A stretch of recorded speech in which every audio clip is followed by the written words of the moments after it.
politika mpanjakana no nanekela ny basy Toliara ka tompon'andraikitra maro no niaraka nandinika sy nanapa-kevitra tamin'ny fanekena ny tetikasa. Mampalahelo anefa fa entin'ny sasany roitana amin'ny resaka politika ny fanakana ny tetikasa ho ny solombavambaoaka ny Betoky Atsimo anongonona Hervé androany. Efa dingana manaraka izao no atao dia ny fitrandrahana fa tsy ny fiverenana amin'ny fampidiniana intsony raha ny fanazavana hatrany. Inona moa no maharena ny arena raha tsy ho trandrahana? Azadintsika fa zany fitrandrahana zany dia toanterahina ao anatiny fampiarana teknôlôjia manara-penitra, teknôlôjia vaovao. Aoka tsy ampitahaitsika tsony ny fitrandrahana arena kibotany tamin'ny taonjato fa 20 fa 50 sy am'izao taonjato iainantsika taonjato moderna zao. Be dia be ny fiovaran'ny teknôlôjia zay ampiasaina ao anatin'ny fitrandrahana an'izany arena kibotany zany. Mazava ny programme efa hoy teo hoe efa ny fampidiniana io.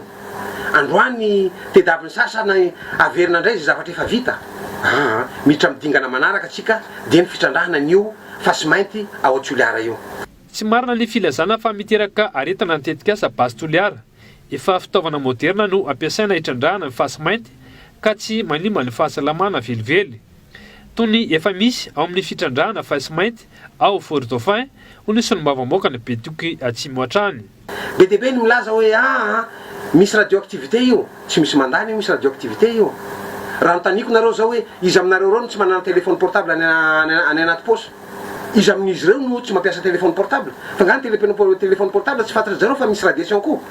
Fa manaraka an'izay teknôlôjia vaovao zay dia miena ny fiantraika ny vokadratsy ny radiation misy amin'ny téléphone portable. Ka raha itenitsika ny fitrandrahana illuminity, mino fa mahenotsika ny any andafy, tsy ny ety amintsika ihany ny hitrandrahana illuminity, ny any andafy, ny any États-Unis, ny any Europe. Tsy mbola nahenotsika raha tsy te hitanisa fotsiny tsika ny Chéri Tambatovy, raha tsy hitanisa fotsiny tsika ny QMM any Fort Dauphin. Samy misy fitrandrahana fasy mainty daholo reo fa raha naoraka tamin'izany fotoana zany satria mitovy ane le tetika tsy naomby teo aloha ihany no averin'ny sasany taty aoriana hoe mety hiteraka sampona ane ny olona mety ho fatin'ny radiation ane ny olona. Hatramin'ity ny androany mbola tsy naheno aho hoe za manana fianakaviana any a Fort Dauphin, ny zanako mipetraka any Fort Dauphin, mianatra any Fort Dauphin, fa ny zamanako salama tsara, tsy maninona. Manameloka ny fanakorotanana ataon'ireo mpanohatra ny tetikasa ihany koa ity solombavambaoaka ity. Tsy vita ny manohatra arakevitra intsony ny mpanohatra fa tonga hatramin'ny fanakorotanana sy fampiasana herisetra. Nambarany ity solombavambaoaka ity ihany koa fa manameloka ny fanembana ny fanana ny filoha lefitry ny antemy meram-pirenena avy any amin'ny faritany Toliara ny tenany. Tsy vita ny manohitra arakevitra fotsiny ireo mpanohitra ny fitrandrahana arena kibotany ao Toliara reo fa mampiasa herisetra.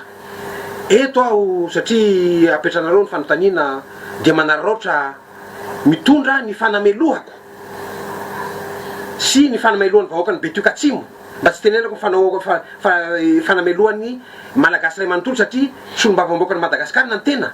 Ny zavatra nitranga mahakasika ny fananany Andriamatoa Vepan'ny faritany Toliara dia i Tinoka Roberto zany. Zavatra mampalahelo ane zany zareo fa nga izy ity tsika samy gasy ity ve dia tsy afaka hifanakalo hevitra ampilaminana fa dia tsy maintsy hifamono ho faty. Isaorana ny Vepanina Toto na tsindry fo, isaorana ny fianakavian'ny Vepanina Toto sy ireo mpomba azy na tsindry fo. Fa amin'ny toerana hafa ane zany tonga dia fa mety hivadika adipoky.